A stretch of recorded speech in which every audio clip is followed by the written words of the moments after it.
Hello, I'm Siddhesh and I'm 15. I'm Dhruv and I'm 15. I'm Ashish and I'm 16. And our scientific question is how microgravity affects the flow of fluids and fluid pressure in a venturi. Our hypothesis. We hypothesize that in a venturi tube, the cross-sectional area in this part is much more than the cross-sectional area in this part.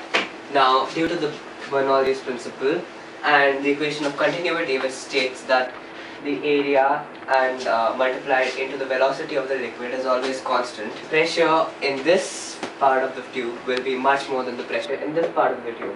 This will cause the height of the fluid to the tube in this tube to be more than the height of the fluid in this tube. Now the difference in pressure is stated as the pressure differential.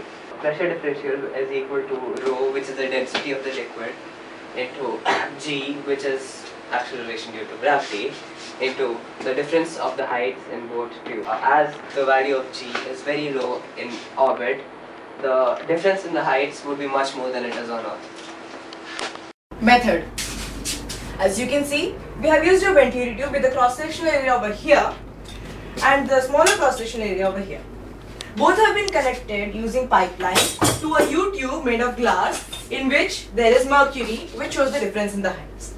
The fluid which we have used is air, since air is readily available in the ISS, which will be pumped through here using an air pump. Now this material glass is not allowed aboard the ISS because it may break and cause injuries. So we advise using unbreakable plastics which are transparent and thus can be filled. Expected results. We expect that because the value of g is very less, the difference of height of the fluid in both parts of the tube will be a lot. Now this property can be ideally used to measure the loss of pressure in a fluid while it's flowing through a tube, and also minute differences in cross-sectional area of a tube. Thank you and vote for us.